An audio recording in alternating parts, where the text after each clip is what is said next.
प्यारे स्टूडेंट, मैं engineering drawing teacher Pramod sir आपको इंजीनियरिंग ड्राइंग के प्रैक्टिस सेट के बारे में जानकारी दूंगा। इस वीडियो के माध्यम से अगर आप बढ़िया से इस वीडियो को देखते हैं और प्रैक्टिस घर पे करते हैं तो फेल होने का कोई चांस बनता ही नहीं। चलिए तो हम क्वेश्चन की तरफ चलते हैं। देखिए, क्वेश्चन नंबर 1 लिखा हुआ है कि निम्नलिखित मापक औजारों के स्वच्छ मुक्त हस्त आरेख बनाए। मुक्त हस्त आरेख का मतलब आपको पिछले वीडियो में हम बताए थे। मुक्त हस्त आरेख का मतलब होता है कि फ्री हैंड ड्राइंग, बिना इंस्ट्रूमेंट की सहायता से अगर हम किसी ड्राइंग को बनाते हैं तो उसी को बोलते हैं मुक्त हस्त आरेख। उसमें क्या क्या बनाना है? डिजिटल कैलिपर, फ्लैंज माइक्रोमीटर और फीलर गेज। ठीक। उसके बाद क्वेश्चन नंबर 2 में है कि निम्नलिखित बाइसों में से किसी एक का मुक्त हस्त आरेख बनाएं। मतलब यूनिवर्सल मशीन वाइस या ड्रिल मशीन वाइस में से किसी एक का फ्री हैंड ड्राइंग आपको बनाना है। नंबर 3 में है लिखा हुआ है कि चित्र में प्रदर्शित आरेख के तृतीय कोण प्रक्षेप में शीर्ष पार्श्व एवं सम्मुख दृश्य बनाइए। जो ये चित्र दिया गया है वो एक आइसोमेट्रिक यानी ऑर्थोग्राफिक प्रोजेक्शन का व्यू है, आइसोमेट्रिक व्यू है। इसको मल्टी व्यू प्रोजेक्शन में चेंज करके फर्स्ट, फ्रंट, साइड और टॉप बनाना है। चलिए हल करते हैं हम। देखिए, क्वेश्चन नंबर 1 का आपने बहुत ही बढ़िया से हमको बताया था कि इसमें क्या करना है। चलिए इसको हल करते हैं। पहला 1 नंबर पे है डिजिटल कैलिपर। देखिए ये क्या है? ये डिजिटल कैलिपर है। इसके पूरे पार्ट्स का भी नाम लिखा हुआ है। Vernier scale, main scale, adjustable जबड़ा और स्थिर जबड़ा। ये देखिए डिजिटल स्क्रीन है, एडजस्टिंग नट है, फाइन एडजस्टिंग यूनिट है और लॉक स्क्रू है। देखिए हम करते क्या हैं इसको कि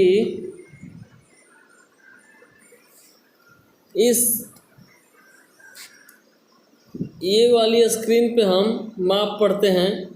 ये जो जबड़ा होता है वो फिक्स रहता है, ये जबड़ा फिक्स रहता है और ये वाला जबड़ा एडजस्टेबल जबड़ा आपको आगे पीछे मूव करता है। ये मेन स्केल है और ये वर्नियर स्केल है। तो 1 MSD माइनस 1 VSD बराबर LC यही होता है। यानी एक मेन स्केल डिवीजन में से एक वर्नियर स्केल डिवीजन को जब हम घटाते हैं तो लिस्ट काउंट हमारा निकलता है इसका। तो आपने देखा कि कैसे डिजिटल कैलिपर का फिगर आप बढ़िया से देख पा रहे हैं। चलिए अगला देखते हैं।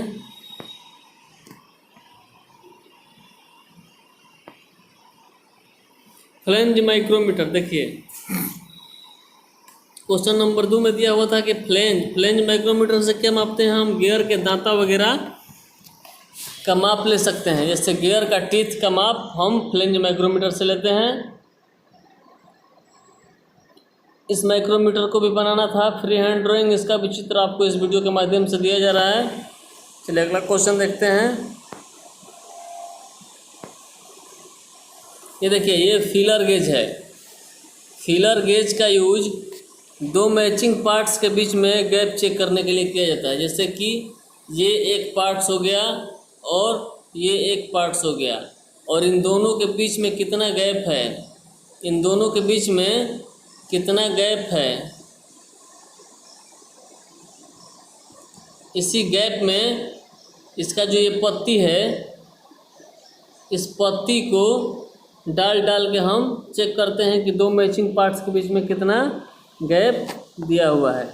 तो फीलर गेज का भी आपने फिगर देख लिया। अब चलिए अगला क्वेश्चन पर चलते हैं।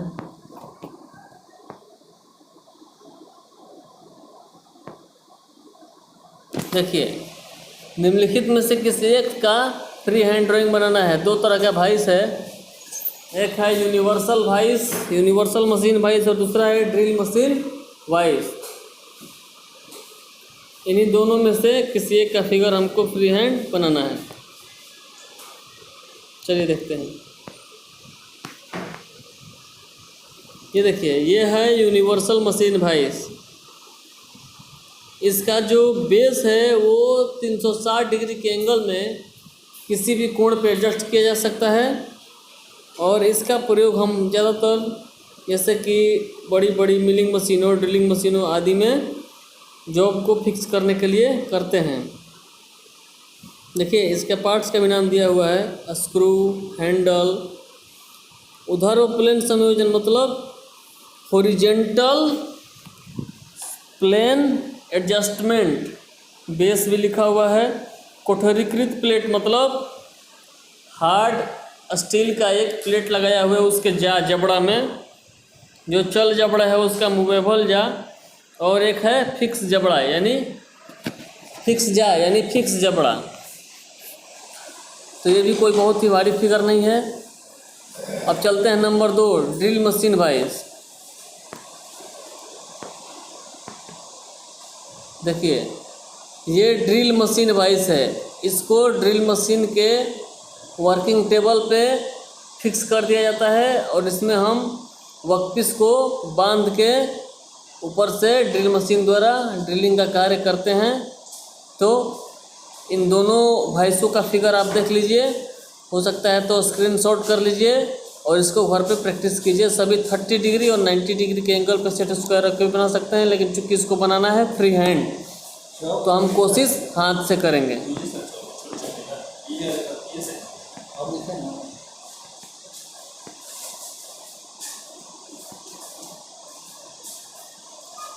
अब देखिए, अब आपको जो दिखाया गया है कि फिगर में, चित्र में प्रदर्शित आरेख के तृतीय कोण प्रक्षेप में यानी थर्ड एंगल प्रोजेक्शन में फ्रंट, साइड और टॉप दृश्य बनाएं। देखिए, ये फिगर है, ये एक आइसोमेट्रिक व्यू है। ये क्या है? ये एक आइसोमेट्रिक व्यू है,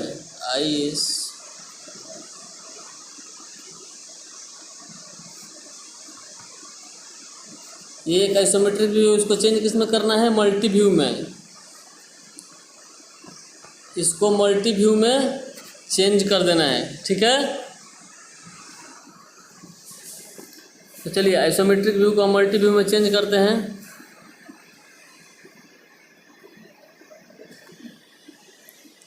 सबसे पहले हम इस फिगर में फ्रंट का चुनाव करेंगे, क्योंकि थर्ड एंगल प्रोजेक्शन से स्टार्ट हो रहा है, तो सबसे पहले हम फ्रंट का ही चुनाव करते हैं। देखिए, फ्रंट के लिए हम आपको बताए थे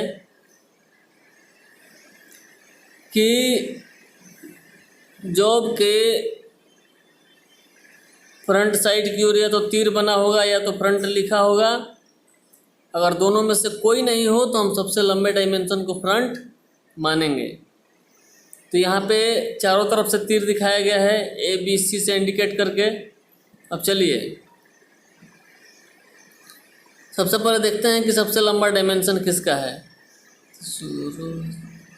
तो जोड़ते हैं 18 और 60।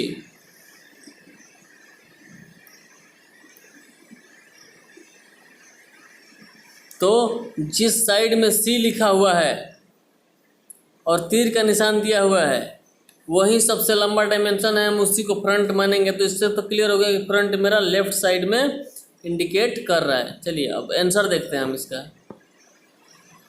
ये देखिए,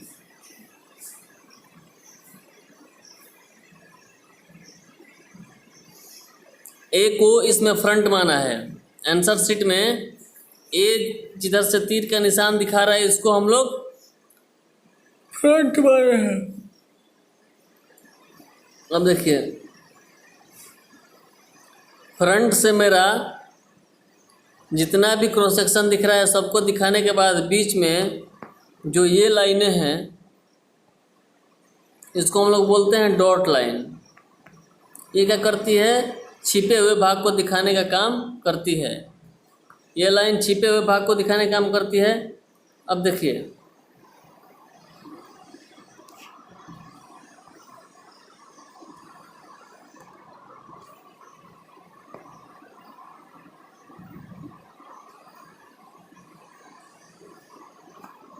वीडियो को हम आगे बढ़ाते हैं।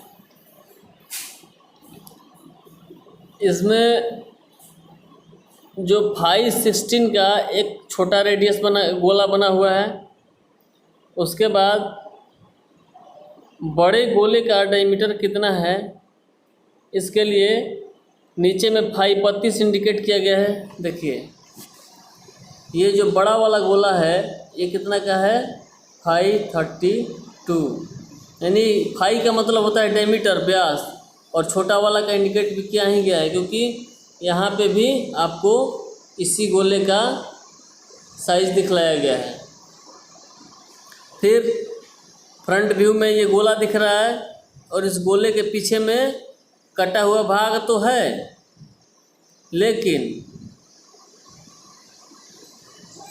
कटे हुए भाग में जो गोला का आउटलाइन है वो रिपीट कर रहा है। तो अगर हम एक ही लाइन पे सेंटर लाइन और आउटलाइन दोनों आती है तो हम उस समय में ऑब्जेक्ट को नहीं बनाते हैं, मतलब सेंटर लाइन छिप जाती है और हम आउटलाइन ऑब्जेक्ट लाइन को ही देते हैं। तो आपको ये फ्रंट समझा दिए, ये फ्रंट व्यू। अब चलिए साइड समझते हैं। सबसे पहले देखने का तरीका है कि आप जिधर से साइड की ओर देख रहे हैं तो साइड से ही देखें, बाकी के सब व्यू को ध्यान में ना लाएं। देखिए साइड से किधर से देखना है, जो सी लिखा हुआ है इधर, ये इसका साइड है, और इस साइड से सिर्फ हमको इधर का एंगल देखना है, इतना। हमको इससे कोई मतलब नहीं, इस ऊपर वाले से कोई मतलब नहीं, हमको सिर्फ साइड देखना है। तो साइड देखते हैं। साइड में सबसे पहले ये वाला भाग जो है हमको दिख रहा है, ये वाला, ठीक। उसको देखने के बाद ये वाला भाग दिखा, ये वाला, और उसको देखने के इस सब के बाद फिर ये वाला भाग दिखा जो ऊपर बाल्टी जैसा रखा हुआ है। अब देखिए इनके बीच में बहुत सारी हिडन लाइंस भी हैं, इनके बीच में बहुत सारी हिडन लाइंस भी हैं, जैसे कि ये लाइन, ये हिडन लाइन है। तो इधर से देखने से, इस बाल्टी को इधर से देखने से इसके बीच में भी एक होल है, ये छोटा सा। तो इस होल, ये होल तो इधर से दिख नहीं रहा है, तो इसी को दिखाने के लिए इस हिडन लाइन का यूज किया गया है और बीच से सेंटर लाइन लगा दी गई है। तो आपने साइड समझ लिया। अब चलिए टॉप समझाते हैं। देखिए टॉप व्यू में आपका क्या है कि हमको ऊपर से देखने से सबसे पहले तो हमको सबसे पहले ये वाला सरफेस दिखेगा,